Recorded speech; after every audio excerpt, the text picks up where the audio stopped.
This video is brought to you by patreon.com/worsttake. Get access to exclusive live streams and Discord servers, on-screen shoutouts, and early access to some videos when you join now. Help make sure that we can continue to make content like this by supporting the Patreon. Links are in the description down below.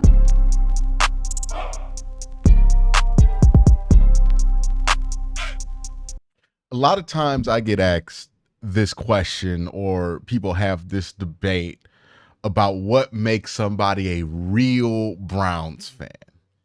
And I'm not gonna lie, I usually hate conversations like that, because usually determining who's a real Browns fan is just a way of advancing an agenda or gatekeeping. It's all aspects of fandom in general. I don't really like conversations about who's a real fan of anything, right? Because I don't think it's a distinction that's usually worth making.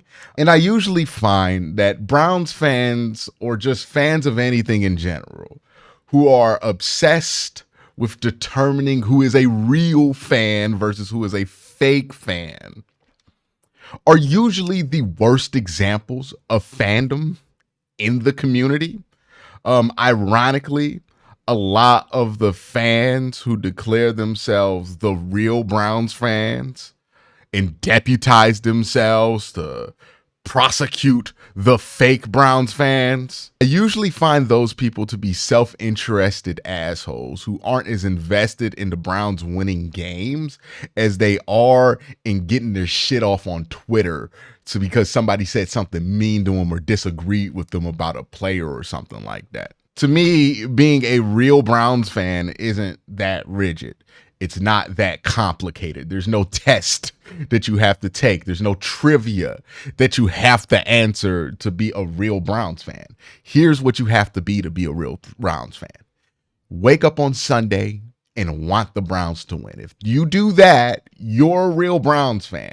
That's really all it takes to be a fan of the Browns, is that you want the Browns to win when they play football games.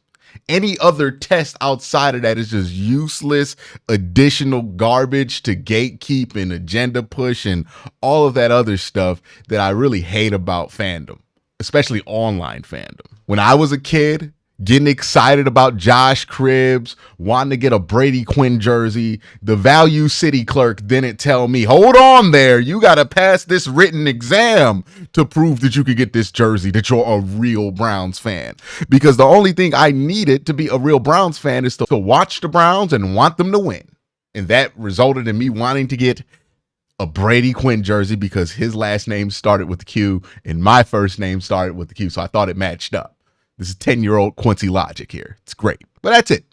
Just as long as you earnestly root for the team to win every week. That's all it takes for me, for you to be a real Browns fan. It doesn't matter how smart you think you are or how much you think you know about football that determines it. It's not your geographical location in proximity to Cuyahoga County that determines it. It's not the amount of years that you had season tickets. It's not the amount of Browns merchandise that you own or how many jerseys and Browns caps do you have. It's none of that determines if you're a real Browns fan. The only thing that determines if you're a real Browns fan is simple. It can't be bought. It can't be sold. It can't be tested for. It's honestly, if you wake up and the Browns play a football game and you watch the Browns play a football game and you earnestly want them to win no matter what, then you're a real Browns fan. That's it. You can be critical and still be a real Browns fan. I see too much of that too. Whenever somebody is just pointing out some reasonable critiques of the Cleveland Browns organization. Some people say, oh, you're trying to destroy the team. You're not real. This is an operation and all this stuff. And they act like criticism of the Browns is a psyop. It's not. Like, if you love the Browns, you should be critical of the Browns, because part of loving the Browns and wanting the Browns to win is wanting them to be the best version of the team possible. And a lot of people are going to have a lot of different opinions on how to get there. Some of those opinions you're going to agree with. Some of those opinions you're going to disagree with. But those opinions existing, as long as they're coming from good faith and they're coming from the earnest desire to want the team to be good again, then it doesn't disqualify somebody's fandom. I don't care if you disagree with everything that comes out of my mouth. If you wake up on Sunday and you want the Browns to win, you're a Browns fan. It's really that simple. If you're one of these people who wakes up when the Browns play and hopes they lose so you can get your victory lap in online, or in the comment section or on Twitter, or however it is that you get your victory lap in, group text, Discord server, whatever it is that you do. If you wake up and you want the Browns to lose despite being a Browns fan, because you just want to be right, then you're just an asshole. Like, nobody likes to interact with that person. I don't even know if you're a fake Browns fan. I don't care to make that distinction. But the distinction that matters here is that you are behaving in a way that is consistent with being a jerk. Sometimes people who earnestly want the Browns to win, they get caught into an argument and they get polarized by this argument. And then these arguments start to become about something more than just the Browns. And then they just become assholes because they've been arguing about this thing so long.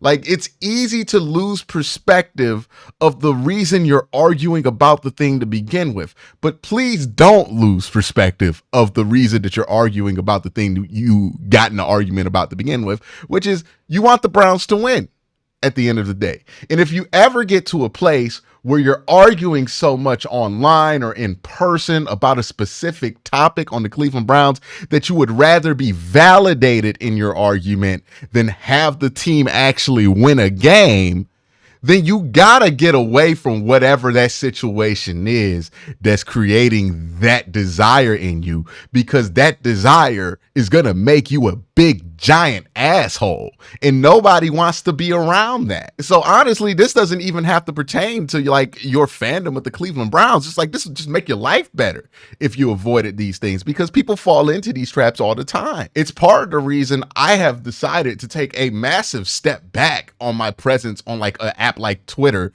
because it just becomes about the victory lap, right? It just becomes about quote tweeting people and dunking on them and getting your shit in and getting your shit off, and you don't get anything out of it other than like validation for a couple of seconds, and then it's over with, right? And then if something goes wrong the next week, then you're the one getting quote tweeted and dunked on. It's just an endless cycle of unhappiness that happens on an app like that I honestly felt like got to the point to where it made me worse at my job. Like, I was just being mean to people commenting on my videos because I was out here having these arguments with random assholes on Twitter. At the end of the day, I just want the Browns to win.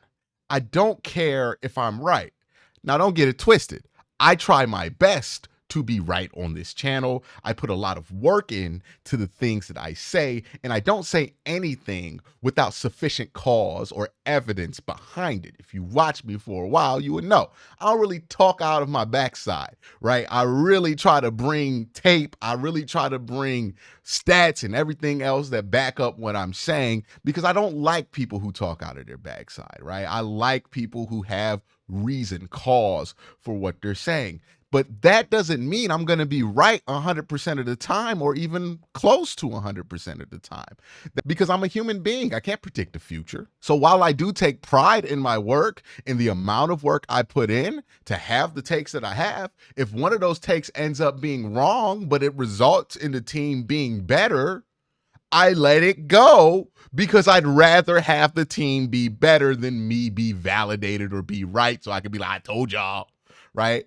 Don't like doing that. I'm not a bigger fan of my ego than I am of the Cleveland Browns. And sometimes I think people get wrapped up into their own ego versus wanting to root for the actual team. Like, I thought that was the special thing about sports fandom, right? It gets you out of your own ego and it gets you in a place of cheering for something that's bigger than you.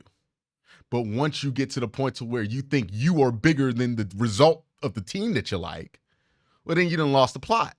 And I know whenever I confront people who feel this way about the team with this, they usually respond with, oh, it's just sports. It's just this. It's just a team. But there's a real reason why I want the Browns to win it. And it's not just because the orange helmet winning games makes me feel good. It's deeper than that. I want this team to win because I've seen how this team winning impacts the city of Cleveland in real life. I've seen how much happier everyone is when the Browns win from my childhood. I could just always tell that the Browns were on a win streak because the teachers were nicer. The people on the bus were nicer. Maybe you get an extra wing in your wing special when you go to Whitmore's or Mount Pleasant or Hot Sauce Williams, or some of y'all go to B&M's. I don't understand it, but some of y'all still go to B&M's or wherever it is. Name the barbecue joint down below that you frequent and get your wing special with sauce on everything at. But I've seen it. I grew up with it. I know what it's like when the Browns simply win 2 games in a row in the city of Cleveland. It's joy. It's like it's Christmas in the middle of the fall, how joyous people are. It does something to this city. It raises the confidence of this city. It makes this city beautiful. I want to see that every time the Browns play. When they lose, it hurts because I know I'm not going to see that. When they go on a losing streak, it hurts because I know how that city feels when they lose. And they lose and lose and lose. It hurts. I want to see my father shed the tears of joy that he said he would shed if the Browns ever did the impossible and won the Super Bowl. Many of you have that same story with your parents. Many of you want that same moment with your parents. Many of you might not be able to have that moment, unfortunately, with your parents, but still want it for others.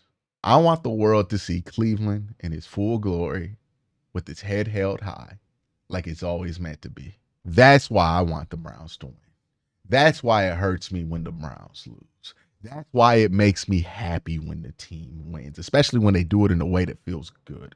And that's why it bugs me when people choose or people decide that their own personal ego outweighs that civic pride. That's why when they make choices to root for an outcome solely so they can mock those people who just want the Browns to win while claiming that they're one of those people who want the Browns to win. I just want the Browns to win when they play, because I want the people who love the Browns to win when they watch. On my channel, I will be optimistic when I feel like it's necessary. I will be critical when I feel like it's necessary, because I want that from Browns fans. I want Browns fans to win. I want people in Cleveland to win. I want people who have identified with Cleveland through the story of the Cleveland Browns to win, to get those moments, to get that joy. And sometimes optimism is necessary. Sometimes you got to be really, really critical of how the Browns operate so people know that they're not moving in a direction that's useful, and people can be vocal about that and hopefully apply some pressure that forces the Browns to be in a better, more functional direction. I will always have these conversations be framed around what's best for the Browns for those reasons. Not what's best for an individual player, but what's best for the Browns. Not what's best for my ego, not what's best for me to win an argument, what's best for the Browns. That's all I have to say.